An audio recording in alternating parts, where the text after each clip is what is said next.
Salut Jennifer. Salut. Bon c'est sympa d'accepter de prendre le petit déj avec nous ce matin sur 8FM. Alors ça me fait plaisir. Écoute, c'est à la bonne franquette, tu prends ce que tu veux, croissant, chocolatine. Alors les chocolatines, tu vois, c'est ce que vous appelez partout ailleurs en France. Voilà. Oh, et ça oui. fait. Elle sait ce que c'est, ça fait plaisir. Je sais, j'étais en tournée. Ouais, on en parlera un petit peu plus tard. Tu prends quoi toi généralement au petit déj? Rien, un café. Ah ouais, un what else? Un what else. Oui. Exactement. Pareil. On n'en a pas là ici, je suis désolé. Alors, je suis particulièrement heureux, particulièrement fier de te recevoir ce matin parce que tu es la preuve vivante que dans la vie, finalement, les seules limites que l'on a sont celles qu'on se met. J'en profite d'ailleurs, puisque tu viens pour la sortie de ton 4e album, pour dédicacer cette entrevue à tous ceux qui pensaient que tu ne sortirais jamais plus d'un album. Eh oui. Alors, elle est encore là. Ce 4e, et tant mieux. Ah bah bien sûr, sinon, j'en suis la plus heureuse. Alors ce 4e album, c'est donc Appelle-moi Jen, donc je vais t'appeler Jen. Ouais, avec plaisir. Il est sorti la semaine dernière, 4 albums, ça en fait du chemin quand même. Depuis ta première chanson, c'était devant ta famille quand t'avais 7 ans. C'est à ce moment-là que tu t'es dit que la chanson, ce serait ta vie ? Eh bien, je ne me voyais pas faire autre chose. C'était vraiment une sorte d'évasion pour moi, le chant, et j'ai toujours souhaité en vivre. Après, je ne voulais pas forcément être connue, c'était pas mon moteur. Et puis donc, après, t'as fait plein de petits concerts à l'adolescence, près de chez toi, à Nice. Et à 16 ans, tu pars pour Paris, tu tentes ta chance. J'imagine que c'est pas vraiment évident de se jeter comme ça dans le vide. J'imagine qu'il y a de l'insouciance, de la frousse, de l'excitation. Ouais, beaucoup d'inconscience. Ouais. Et puis, j'avais besoin de partir. Parce que j'avais perdu mon grand-père, le pilier de la famille, tout ça. Puis j'étais en pleine crise d'adolescence, il fallait que je bouge, sinon j'allais faire des bêtises. Et voilà, je me suis concentrée sur ce que j'aimais, la musique, et j'ai essayé de trouver des petits boulots à droite à gauche qui concernaient la musique.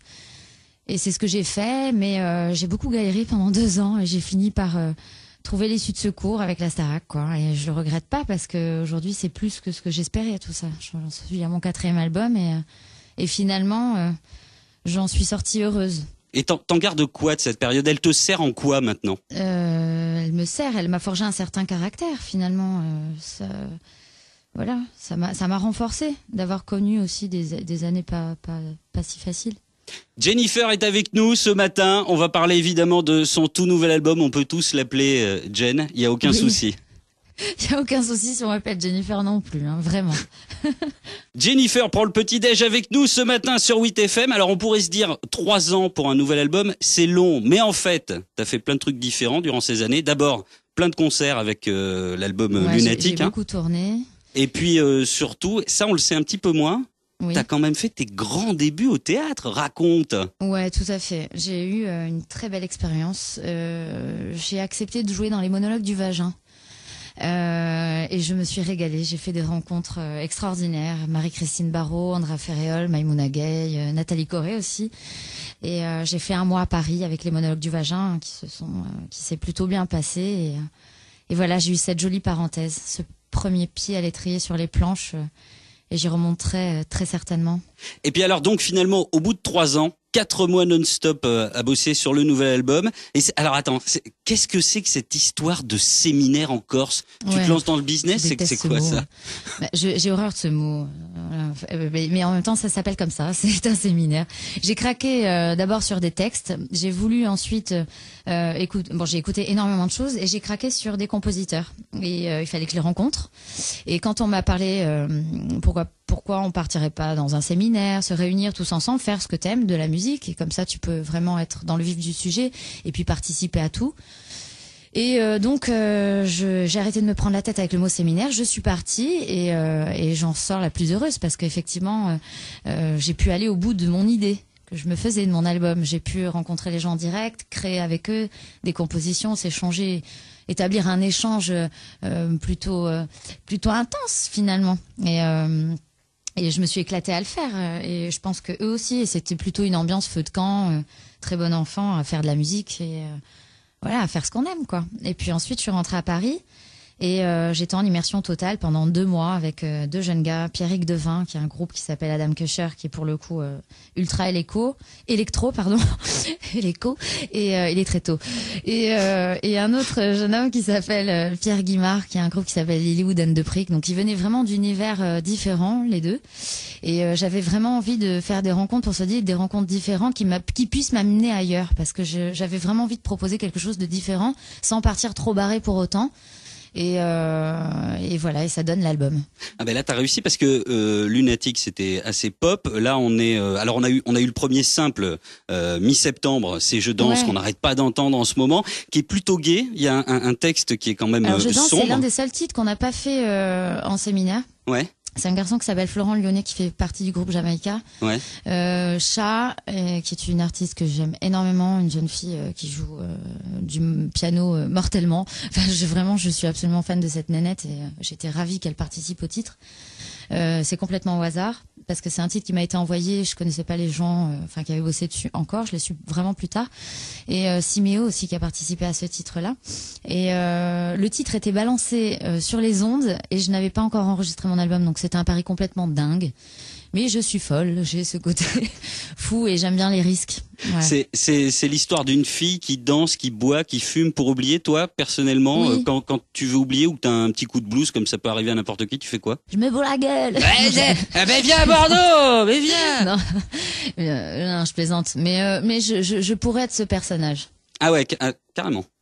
Oui, je pourrais, mais j'ai un petit garçon, donc ça crée un certain équilibre. Si vous comprenez. Ouais, si je vois complètement. Ouais. Donc, je m'interdis de faire ça. Oui, vous ne rêvez pas si vous arrivez sur 8FM, c'est bel et bien Jennifer qui est assise à côté de vous. Elle prend le petit déj avec vous, c'est magique, c'est génial. Non, Jennifer, ça c'est ma tasse. Non, c'est ma tasse. Attends, elle va me braquer ma tasse parce qu'il y a marqué 8FM. Je t'en donnerai une tout à l'heure. Tu attends, t'auras le stylo et le t-shirt. Je te fais rêver, hein. Ouais, c'est ça que les filles aiment chez moi, c'est que je les fais rêver. On revient vite sur ton album, après on parlera de la tournée, parce qu'il y a une super bonne nouvelle concernant la tournée qui est tombée la semaine dernière. Oui. Sur les 10 pistes de ton album, quelle est la plus autobiographique? Tu me parles pas de Je danse, parce qu'on en a parlé il y a 5 minutes. D'accord, donc... et tu me parles pas non plus des autocollants, parce que c'est un peu vache pour les mecs, je trouve, cette chanson. Mais bon, enfin, je dis ça, je dis rien. Hein. Elle est taquine. Oh, elle est tellement vraie. C'est clair. Écoute, moi je me retrouve un petit peu dans tous mes textes finalement. Alors que ce sont d'autres, parce que toi tu dis, j'ai lu ça quelque part, t'as dit que toi t'essaies d'écrire, mais tu n'y arrives pas, c'est pas ton taf quoi. Non, chacun son métier. Et c'est un vrai métier d'écrire des chansons. Or, tu ne connais pas, à la base, la plupart des gens qui ont écrit sur cet album, Appelle-moi Jen, tu les connaissais pas. Non, je les connaissais absolument pas, et surtout je connaissais même pas le nom. Qui allait avoir finalement des auteurs qui allaient figurer sur mon album. Je ne les connaissais pas du tout. Et quand j'ai découvert leur nom, j'étais charmée parce que je savais un petit peu ce qu'ils avaient fait. Pierre-Dominique Burgot, Jérôme Attal, que je connaissais grâce à ses bouquins aussi. Et j'ai d'abord craqué sur leurs textes. Et je trouve ça plus sain de fonctionner comme ça. Parce que ça te parlait. Bah oui, parce que ça me parlait, parce que j'arrivais à m'imaginer des choses, du son sur leurs mots. Et puis surtout, au niveau de l'interprétation, c'est des textes qui me touchaient et que j'avais envie de chanter. Alors, il y a quelque chose qui revient tout le temps lorsqu'on parle de toi, des personnes qui sont pas forcément des fans d'ailleurs, c'est que t'as l'air d'une fille particulièrement gentille et surtout... Mais je suis gentille. Mais ça s'entend, et surtout, et ça se voit, mais surtout qui n'oublie pas que si elle est sur scène, c'est parce que de l'autre côté, il y a quand même des gens qui viennent la voir et qui lui envoient énormément d'amour. Alors, il y a une super bonne nouvelle, c'est que tu seras le 8 avril prochain à la Médoquine à Talence. À la Médoquine, voilà. Tout à fait. C'est une salle qui est plus petite que celle que tu avais pu faire pour ton dernier passage, c'était en 2008 je crois, t'avais fait la Patinoire. Est-ce que c'est une volonté de faire des salles un petit peu plus intimistes? J'ai eu la chance de connaître ce qu'étaient les grandes salles, certains théâtres aussi, et là en fait ma précédente tournée, j'avais d'abord fait des zéniths et j'avais fini dans des théâtres à ma demande parce que vraiment j'avais envie de goûter au théâtre. Je voulais voir ce que ça faisait d'avoir un côté proche, enfin un peu plus proche avec le public, de créer cette proximité qu'on retrouve pas dans les grandes salles. Enfin, qu'on a, mais d'une autre manière. C'est hyper excitant de faire une grande salle, ok, mais je vais procéder différemment. Je vais d'abord proposer une tournée de théâtre. Je vais faire évoluer mon spectacle au fur et à mesure parce que c'est la première fois que je vais avoir un metteur en scène et que je vais pouvoir proposer quelque chose d'encore différent. d'avoir, de créer encore plus d'interaction avec le public, d'essayer de créer une énorme bulle dans laquelle on se mettra tous. La même bulle qu'on retrouve quand on écoute tes albums. Ben, c'est très gentil, merci beaucoup, parce que pour moi, la scène, ça reste la plus belle des récompenses, et c'est pour ça que je fais ce métier-là. Ah ben, je te confirme, 315 000 spectateurs pour la dernière tournée. Ouais, c'est énorme. Voilà, plus de 2 millions d'albums vendus depuis le début. Oui. Ça va, Jennifer se porte plutôt bien. Bah, je suis hyper heureuse, hyper heureuse. Il te manque les gens quoi sont encore présents et je suis hyper heureuse. Il te manque quoi? Il me manque tout. D'accord. C'est une ogresse, mesdames, messieurs, de la Weed Family. C'est une ogresse. Mais ça donne envie de toujours plus, de continuer. Ça encourage tout ça. On n'a pas envie que ça s'arrête. C'est trop bon. J'adore être sur scène. J'adore l'échange qui se passe sur scène avec les gens. J'adore ça, quoi. Et c'est pour ça que je fais ce que je fais. C'est que j'ai qu'une seule hâte, c'est de me retrouver sur scène et de pouvoir chanter mes chansons et de les chanter avec eux et de les faire voyager un moment. Voilà. Ça veut dire qu'on te retrouvera donc dans le studio de 8FM le 8 avril prochain. Enfin, avec moi, plaisir. je te donne rendez-vous.